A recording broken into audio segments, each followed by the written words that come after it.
Les cieux de l'Amazonie n'abritent pas toujours seulement des nuages et des oiseaux. Parfois, ils cachent des histoires que personne ne devrait entendre, mais que certains, comme moi, finissent par vivre. Mon nom importe peu, mais certains me connaissent simplement comme le pilote des lieux oubliés. J'ai déjà livré des cargaisons sur des pistes si étroites qu'elles semblaient se dissoudre au milieu de la végétation. J'ai déjà volé sous des tempêtes qui ressemblaient à de véritables murailles d'eau. Mais parmi tous mes voyages, il en est un que je n'ai jamais réussi à chasser de mon esprit. Il ne s'agit pas de la valeur de la cargaison ni de la destination. C'est à propos de ce que j'ai trouvé, ou pas trouvé, en arrivant là-bas. Une vieille piste au cœur de la jungle, reliée à une mine d'or que l'on disait abandonnée depuis des années. Si vous avez la patience d'écouter, je vais vous raconter exactement ce qui s'est passé ce matin-là, quand j'ai décollé en sachant que je ne reviendrai plus jamais le même.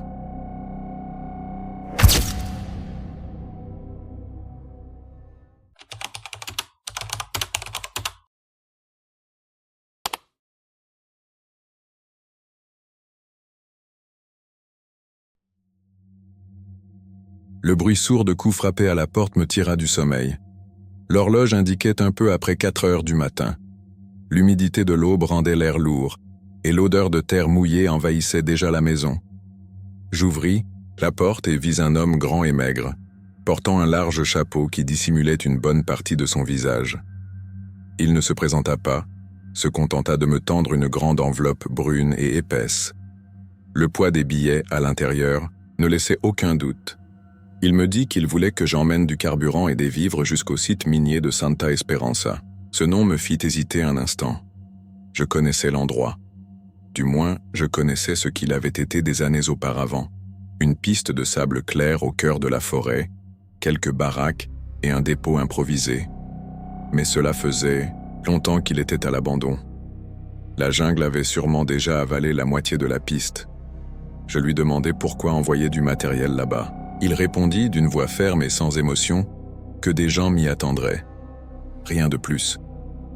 Il y avait dans son ton quelque chose qui ne me plaisait pas, mais j'acceptais. La curiosité et l'argent facile forment un mélange dangereux. Sur la base, la brume rampait au ras du sol engloutissant roues, arbres et ombres. Je fis le plein du monomoteur seul, le bruit du carburant coulant dans le tuyau se mêlant au cœur lointain des insectes. Au loin, l'homme restait immobile, observant chacun de mes gestes, figé comme s'il faisait partie du décor. Je m'installai dans le cockpit. L'odeur d'huile et de tissu vieilli m'enveloppa. Je mis le moteur en marche. Les vibrations se propagèrent à travers le siège. La piste, mouillée et sombre, semblait plus étroite que dans mon souvenir. J'augmentai la puissance. Les foposa, roues patinèrent sur le sable humide, projetant de fines particules contre le fuselage. La cabine trembla, les instruments s'animèrent, et dans un glissement léger, l'avion quitta le sol. Par la fenêtre latérale, je vis la silhouette de l'homme disparaître dans la brume. On aurait dit qu'elle avait été engloutie par son propre silence. Le soleil n'avait pas encore entièrement percé la barrière grise lorsque j'atteignis 1000 pieds. La brume se mêlait à des nuages bas, formant devant moi un mur laiteux. La radio grésillait par intermittence, et les rares transmissions que je captais étaient trop lointaines pour être utiles. Je maintins mon cap, suivant mentalement le tracé du fleuve qui serpentait sous la brume, invisible mais bien présent. La cabine baignait dans une chaleur étouffante, typique de l'air humide qui monte de la forêt. L'hélice tranchait le vent dans un bourdonnement régulier, et chaque rafale latérale faisait vibrer légèrement le manche entre mes mains. Dehors, rien que des nuances de gris et de vert, sans autre repère que quelques ombres furtives sur le tapis d'arbres. Je savais que la piste du site minier de Santa Esperanza se trouvait sur un terrain élevé et relativement sec, mais après tant d'années sans utilisation, l'incertitude grandissait à chaque minute. Le poids supplémentaire du carburant et des provisions rendait l'approche encore plus délicate. Peu à peu, une clairière commença à se dessiner devant moi, rompant le manteau vert. Vue d'en haut, elle paraissait presque intacte, mais aucun mouvement n'était perceptible. Je réduisis la vitesse et ajustai l'angle de descente. Le sable sombre de la piste se détachait nettement de la végétation, encore humide de la nuit. Le vent de travers se renforça alors que j'entrais dans l'alignement final. À chaque correction sur le manche, l'avion répondait avec un léger retard, comme pour éprouver ma patience. La piste paraissait plus petite que dans mon souvenir, les traces d'usage anciennes presque effacées par la pluie et le temps. Je pris une inspiration et laissai le monomoteur glisser vers l'atterrissage. Les roues touchèrent le sable dans un choc sec, s'enfonçant légèrement avant de reprendre de la traction. Je freinai doucement, sentant l'odeur de terre humide envahir la cabine. Au bout de la piste, je coupai le moteur. Silence absolu. Aucun son de voix, aucune présence visible. Seulement ma respiration lourde et l'écho lointain de la forêt.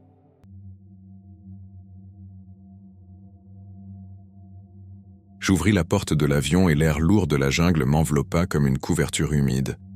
L'odeur de terre mouillée et de feuilles en décomposition était si dense qu'elle semblait se coller à la peau. Je descendis par l'aile et posai le pied sur la piste de sable sombre, sentant le sol céder légèrement sous mes bottes.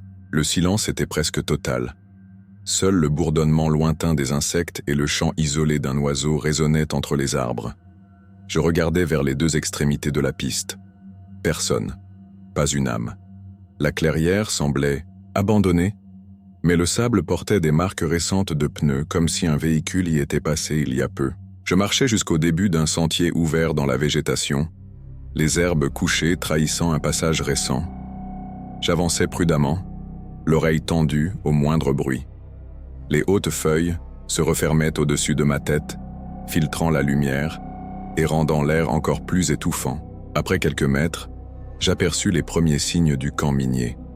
Des baraques en bois et en toile, certaines avec les portes ouvertes, d'autres aux toits affaissés par la pluie. En m'approchant, je vis des ustensiles éparpillés, des hamacs encore accrochés au poteau et un petit foyer contenant des cendres fraîches. Quelqu'un était passé ici récemment.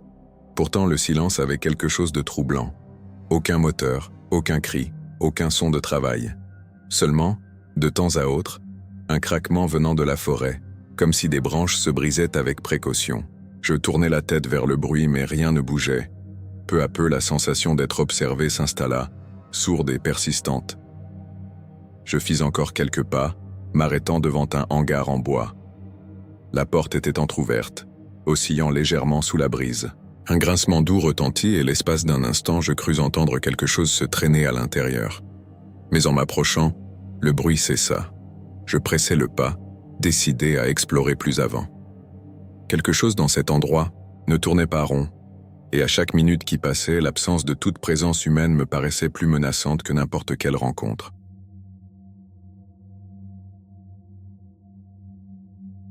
Je poussai la porte du hangar avec précaution. Les gonds gémirent, révélant un intérieur étouffant, seulement éclairé par quelques fentes dans le bois. L'odeur d'huile brûlée et de métal oxydé était forte, mêlée à celle du bois humide. Je fis quelques pas à l'intérieur, mes yeux s'habituant peu à peu à la pénombre. Il y avait des tables de fortune couvertes d'outils rouillés, des bidons de carburant ouverts et des sacs de sable empilés dans un coin. Au sol, des marques circulaires montraient où des fûts avaient été entreposés jusqu'à récemment. C'était comme si l'on avait retiré quelque chose d'important à la hâte. Au fond, je trouvais une caisse brisée, aux étiquettes arrachées. En la touchant, je remarquai qu'il restait encore une fine poussière dorée incrustée dans les échardes. De l'or, peut-être. Un poids se forma dans mon estomac. Si ce qui était là avait été emporté, c'était pour le dissimuler ou pour fuir rapidement. Je sortis et me dirigeai vers le bâtiment principal servant de logement. Les portes étaient ouvertes, et le vent s'engouffrait dans les interstices, faisant grincer les parois. À l'intérieur, des hamacs pendèrent seuls, certains encore avec des couvertures en boule. Sur l'un d'eux, une gourde encore humide et une lampe torche allumée, presque à court de batterie, clignotaient faiblement. Dans le dépôt attenant, je découvris des jerrycans de carburant, des cordes et des caisses de provisions, certaines ouvertes, d'autres encore scellées. Il était clair que quelqu'un avait prévu de rester ici, mais que quelque chose avait soudainement changé. En marchant, j'entendis de nouveau le bruit de branches cassées, cette fois plus proches.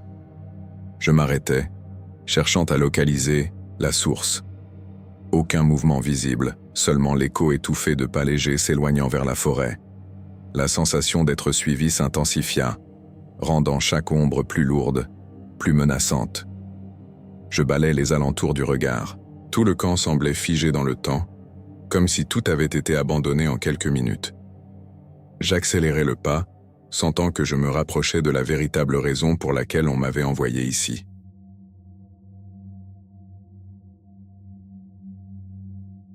Je sortis du dépôt et me dirigeai vers l'extrémité opposée du camp minier. Le sol sablonneux portait les traces récentes de bottes et de pneus étroits, peut-être ceux d'un petit véhicule, comme un quad. Les marques traversaient la cour principale et disparaissaient dans un sentier étroit menant au cœur de la forêt. Je me baissai pour examiner de plus près. Le sable conservait encore des empreintes nettes, signe que le passage ne remontait qu'à quelques heures. Parmi les pas, je remarquai une trace traînante, comme si l'on avait transporté un objet lourd ou tiré un sac volumineux. Je suivis les pistes jusqu'à ce que le sentier devienne trop étroit pour continuer. C'est alors que je vis quelque chose suspendu à une branche à hauteur de mes yeux.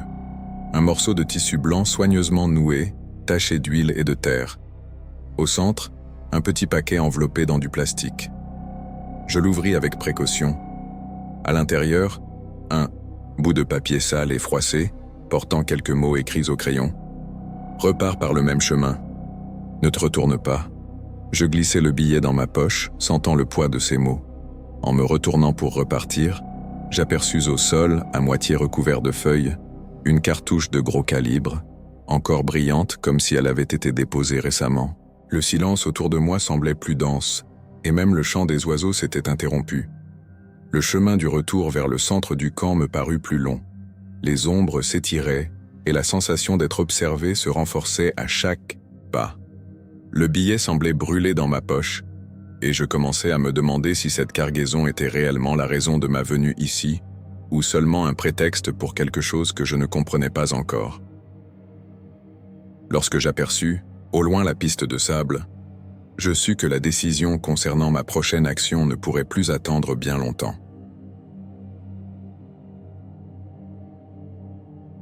J'atteignis l'avion en sentant le poids de chacun de mes pas. Le vent était plus froid et semblait porter avec lui une odeur lointaine de fumée. Le billet dans ma poche me rappelait constamment que je n'aurais jamais dû être ici. Avant de monter dans le cockpit, je balayais rapidement les alentours du regard. Rien ne bougeait, mais cette impression de présence persistait. Je posai la cargaison sur le siège à côté de moi et pris place. Alors que j'attachais ma ceinture, je distinguai une silhouette sombre immobile au bord de la piste, près de la lisière de la forêt. Impossible d'en voir les détails, mais son immobilité avait quelque chose de presque dérangeant. Je mis le moteur en marche, et le grondement emplit l'air. La silhouette, elle, ne bougea pas. J'accélérai lentement, sentant les roues s'enfoncer légèrement dans le sable meuble. L'avion prit de la vitesse et, dans un élan, je jetai un coup d'œil vers l'endroit où se trouvait la silhouette. Elle avait disparu. Un frisson glacé me parcourut l'échine. La piste se termina et le monomoteur s'éleva, fendant l'air lourd. Le camp minier s'éloigna, se réduisant à quelques taches irrégulières au milieu du vert de la forêt. À la radio, rien que de la friture. La fumée que j'avais sentie au sol se déployait désormais à l'horizon, formant un voile, diffus et rougeâtre. Je maintins le cap du retour, mais quelque chose me dérangeait, la cargaison. J'évitais de la regarder directement durant tout le vol, mais j'avais l'impression que le paquet occupait plus d'espace qu'il ne le devrait, comme s'il grossissait chaque fois que je le percevais du coin de l'œil. Lorsque j'aperçus le fleuve marquant l'approche de la base, je ressentis un bref soulagement. Pourtant, une pensée obsédante me traversait. Et si ce que j'avais trouvé là-bas n'était pas l'essentiel? Et si la véritable raison de ma mission n'était pas dans le paquet, mais dans le fait que j'y sois allé, en touchant le sol, je savais déjà que le mystère n'était pas résolu. Peut-être, en réalité, ne faisait-il que commencer.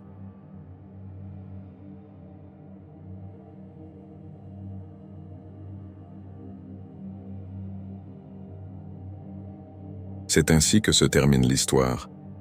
Depuis ce jour, je ne suis jamais retourné à Santa Esperanza. Peut-être que la jungle a déjà refermé la clairière et englouti la piste, effaçant toute trace de ce qui s'y est passé. Ce que j'ai vu au bord de la forêt reste gravé en moi comme une marque que même le temps ne peut effacer. Je ne sais pas si c'était un homme, une forme modelée par la pénombre, ou quelque chose qui n'aurait pas dû avoir de forme. Il est resté là immobile comme s'il m'attendait, et lorsqu'il a disparu, il a laissé derrière lui un poids invisible, plus étouffant que le silence lui-même. Quelques semaines plus tard, j'ai appris par un collègue que, peu de temps après mon départ, un massacre avait eu lieu sur le site minier. On disait qu'il n'y avait eu aucun survivant.